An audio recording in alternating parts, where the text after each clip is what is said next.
आपका चहेता चैनल भारत सरकार की डिजिटल मीडिया आचार संहिता 2021 के अंतर्गत FCDN का सदस्य है। हम अपनी खबरों में FCDN की कोड ऑफ इथिक का पालन करते हैं। FCDN का सदस्य होना ही खबरों की प्रामाणिकता है।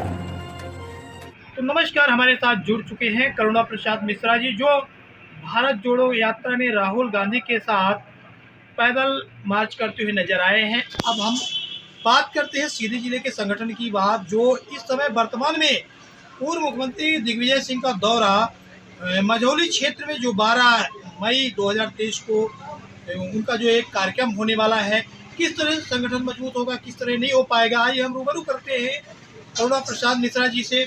सबसे पहले आपको ABP 9 न्यूज में बहुत बहुत बधाई।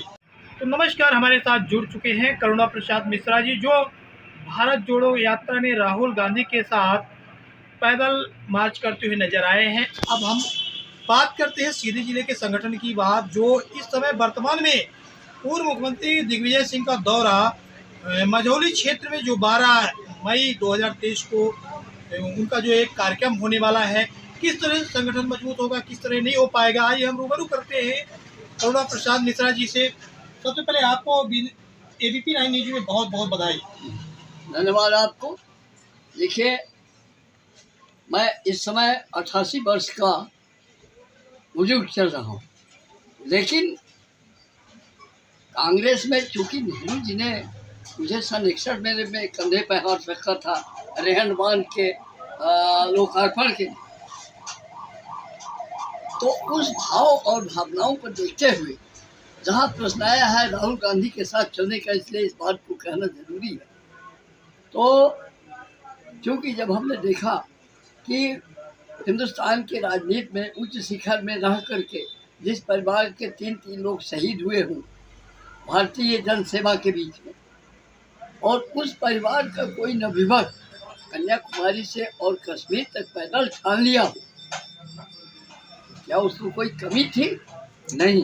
राष्ट्र की प्रेम भाव को देखकर, आपने उन शहीद परिवार की स्थिति को देखकर, दादी और पापा का आपने वो स्थिति को देखकर उसने गंभीरता से इस प्रश्न को सोचा और लेकर के कन्याकुमारी से कश्मीर की पद यात्रा ठानी। उसमें मूल बुजुर्ग का ये नैतित्व होता है, नैतिकता बनती है कि हम उसकी शक्ति को प्रोत्साहित करते हुए उसके साथ उसके आगे आगे चल करके उसे पूरा करें। जिस तरह से अगर बात की जाए कि राष्ट्रीय अध्यक्ष अभी हुआ करती थी माननीय सोनिया गांधी जी, उनके पुत्र जो राहुल गांधी जी है, आपके साथ जो लगातार पैदल मार्च करते हुए कई राज्यों में भी जो आपकी तस्वीरें टीवी चैनल के माध्यम से जो आप सुर्खी में बने रहे, सबसे बड़ी बात यह है कि जो राहुल गांधी की सदस्यता गई है, तो क्या होगा, संगठन कैसे मजबूत हो पाएगा? हाँ, इसमें सबसे बड़ी बात चिंता करने की जरूरत नहीं, चिंतन करने की बात। आपने अभी जो प्रश्न किया उसमें चिंतन की आवश्यकता है। हम भारतीय लोगों को, कांग्रेस के प्रति भावना रखने वाले को उसमें चिंतन करने की ज़रूरत है। जब हम चिंतन करेंगे तो रास्ता बड़ी साफ निकलेगी और मजबूती के साथ आएगी। तो राहुल गांधी का ये जो सदस्यता और उसका प्रश्न आया है निष्कासन का, ये एक मजबूती लेकर के आ रहा है और एक क्रांतिकारी कदम कहलाएगा लोगों का।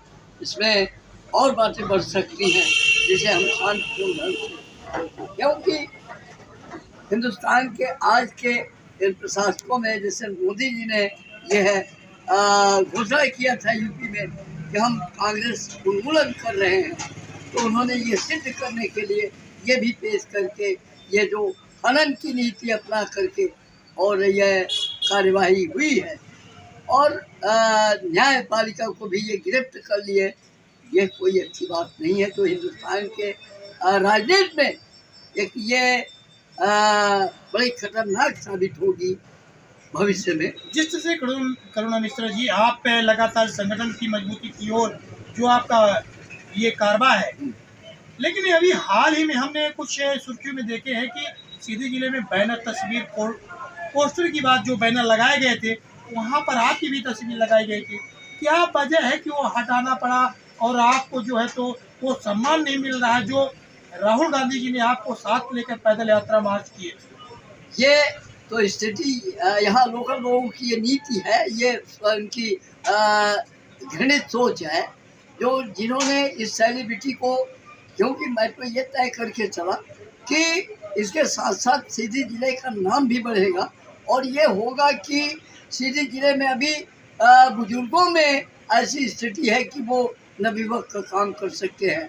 तो ये तो मैंने किया, लेकिन यहाँ के लोगों की जो पॉलिटिशियन है और जो नेता हैं उनकी ये सोच है कि कोई हमको ये इससे नुकसान हो रही, शायद उनकी नुकसान होती रही हो, इसलिए उन्होंने उसको हटाया। नहीं, ऐसा तो नहीं लग रहा है कि 2023 का जो सामने चुनाव है और आप ब्राह्मण खेमे से है, तो कहीं ऐसा हो कि सीधी जिले में लगातार ब्राह्मण को टिकट मिलता था। ऐसा तो नहीं था कि आपको टिकट मिलने वाला हो या कि आपके चाहने वालों जो ब्राह्मण खेमे से ताकतवर हो, जिसको आप हाथ रख दो और राहुल गांधी सियासत करवा रहे उसको टिकट मिल जाए 2023 के चुनाव सीधी विधानसभा। ये भी बात कोई गलत बात नहीं है, ये भी उचित बात, आपकी सोच कोई गलत नहीं है, मैं इसका सपोर्ट करता हूँ। मैं भी ये अंदाजा किया हूँ, ऐसी बात नहीं है, हो सकता है ये भी हुआ। सीधी जिले में अगर पूर्व मुख्यमंत्री दिग्विजय सिंह का दौरा जो 12 मई जो 2023 का है, इसके पूर्व में भी 2018 में चुनाव में के दौरान 2 दिवसीय सीधी जिले में आए थे और सर्किट हाउस में रुके थे, एक कार्यकर्ताओं से रुक कर रूबरू भी हुए और उनका परिणाम जो हार का कारण आया, अजय सिंह को देख लीजिए 2023 के चुनाव में भी नुकसान तो उठाना पड़ सकता है कि नहीं? बिल्कुल, ये स्थिति में जो चल रहा है मुझे तो ये अंदाजा है, क्योंकि मैं इनको हल्ला बोल के दिन वहाँ कलेक्ट्रेट में कहा है कि भाई सीधी को अगर नहीं आगे कर रहे हो, नहीं सोच रहे हो, तो फिर आप भी तो खतरे में जा सकते हो। आप स्पष्ट है, क्योंकि अगर ब्राह्मण खेमे को किनारे किया जाएगा तो निश्चित इसका गलत प्रभाव पड़ेगा दोनों विधानसभा में। कहीं ऐसा तो नहीं है कि दिग्विजय सिंह का जो ये दौरा पिछले 2018 के दौरे में सीधी जिले में आना और 2023 के दौरे में जो आ रहे हैं, ये जो 12 मार्च को मझौली क्षेत्र में जो धौनी विधानसभा में, ऐसा तो नहीं है कि दिग्विजय सिंह अपने मोह जो जाग गया हो कि वो इस समय जो है तो सीएम के पद की ख्वाहिश देख रहे हो कि पूर्व में भी 10 साल रहे लगभग और वर्तमान में भी ये तो अपने विचार है कि अपने पुत्र को चाहने के नहीं, दिग्विजय सिंह का ये विचार नहीं है। दिग्विजय सिंह एक बड़ा सुलझा हुआ व्यक्ति निकला है मध्य प्रदेश में, क्योंकि योजना बना करके उसने जो कारगर किया वो दोनों योजनाएं उसकी पूर्व में उसने ये शिक्षकों के लिए व्यवस्था किया था, देखिए कितना सफल निकला। और रोड योजना को भी उसने जो नेशनलाइज किया था वो भी बड़ी अच्छी से, लेकिन लोग समझ नहीं पाए। तीसरी बात ये है कि संगठन के काम में दिग्विजय सिंह बहुत आगे है। हाँ, बशर्ते हमारी सोच गलत जा रही, हम लोग उनको आगे करने में चूक रहे हैं। संगठन मजबूत अगर बनाना है कांग्रेस का, तो मैं स्पष्ट देख चुका हूँ कि बहुत मजबूत व्यक्ति है। संगठन के बारे में दिग्विजय सिंह बहुत अच्छा काम कर सकता है हिंदुस्तान में कांग्रेस के साथ। ये जो सीधी जिले में ऐसे कौन कौन नेता है, कौन ऐसे चेहरे हैं कि जो सीधी विधानसभा में 4 विधानसभा सीधी जिले में आती हैं, चाहे चुहड़ की बात की जाए, धौनी की बात की जाए या सीधी या सिहावल की बात की जाए, जो वर्तमान में अभी एक सीट आपके पास सुरक्षित है जहाँ पर कमलेश्वर पटेल कांग्रेस के विधायक है, पूर्व मंत्री भी रह चुके हैं। अभी हाल ही में वो वर्तमान मुख्यमंत्री भूपेश बघेल का भी दौरा, चाहे भागवत की नजर में आप देखें, किसी की नज़र में अगर देखा जाए, मैं मौजूद था, मेरी बात भी हुई।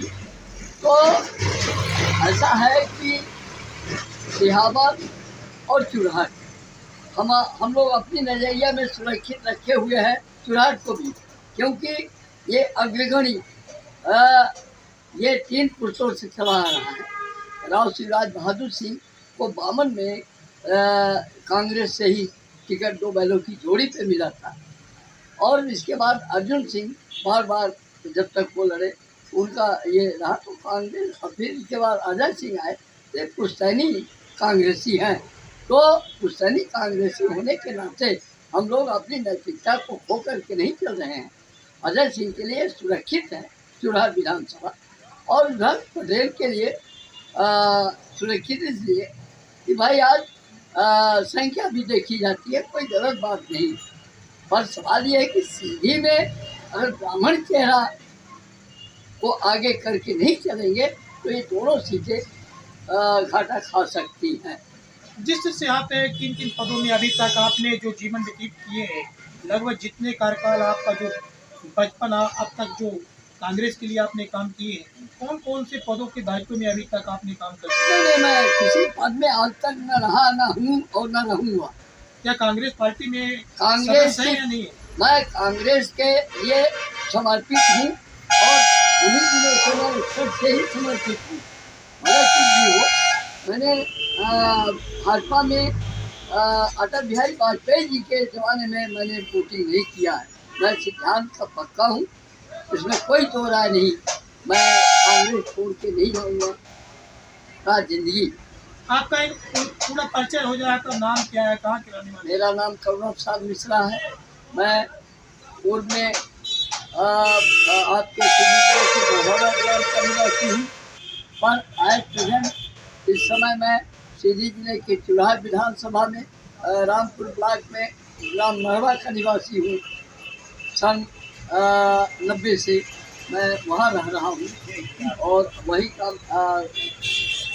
का मैं मतदाता हूँ और एक किसान का बेटा हूँ, किसान भी हूँ। मैं किसी राजनीतिक पार्टी में कोई पदाधिकारी न हूँ न रहा हूँ। मैं गांधी लोगों काल में गांधी जी के उनको विचार को लेकर के मैं हमेशा समा हूँ और चल रहा हूँ। आज भी जो मैंने पदयात्रा राहुल गांधी के साथ किया, उनकी हमारी नैतिकता है कि उनके बल को बढ़ाते हुए, उनको प्रोत्साहित करते हुए मैंने उनके साथ अपनी दंडी यात्रा किया और गांधी प्रोटोकॉल में। तो मैं इस जिस तरह से करुणा मिश्रा जी, अगर बात की जाए मध्य प्रदेश में कैसी ताकत हो कि संगठन मजबूत हो कांग्रेस पार्टी के लिए? इसमें ये जरूरी है क्योंकि मैंने एक योजना चला करके और इसे 2 मार्च से पुनः मैं पदयात्रा चला रहा हूँ। पूरे मध्य प्रदेश के जिले में जा रहा हूँ, जो दिग्विजय सिंह को मालूम है और वो हमारे कार्यवाही रजिस्टर पर भी दस्तखत कर चुके हैं। और वरिष्ठ में संजय कपूर को मालूम है, वो भी दस्तखत कर चुके हैं, यात्रा भी कर चुके हैं सिंगरौली में और यहाँ सीधी में, रीवा में भी और खड्डी में यात्रा करके उन्होंने देखा है मनसा। तो अब ये राहुल गांधी के जेल के बाद खड्डी में यात्रा को रोक करके मैं सत्याग्रह में गया और इसके बाद मैं यहाँ आकर के विधिवत उनको विचार कर रहा हूँ कि इसको किस तरह से हर जिले में ले जाए। मध्य प्रदेश से खड्डी से फिर से शुरू करूँगा। करुणा मिश्रा जी, हम एक आपसे जानकारी चाहेंगे कि जब आप राहुल गांधी जी के साथ में थे, आप कैसा महसूस कर रहे थे उस समय? आप कई स्थानों में भ्रमण किए होंगे, खाने पीने की क्या सुविधा थी, रात में विश्राम करने के लिए कैसे सुविधा थी, आप किस तरह उस समय की यात्रा कर रहे थे? राहुल गांधी किस तरह चल रहे थे भारत यात्रा के दौरान? उसमें राहुल गांधी का जो विचार था, सबसे पहली बात मूल चीज़ ये था कि उनका विचार क्या था, वो चीज़ मैं जान लिया कि ये व्यक्ति केवल अनुभव के लिए कि हम ज़मीन से लेकर के और उच्च श्रेणी तक इसको हम अनुभव करें, तो व्यक्ति हर परिस्थिति को पैदल चल करके ज़मीनी स्तर को आंक लिया। जिस तरह से अगर बात की जाए कि बचपन में अगर पिता गुजर जाए और उनकी दादी अगर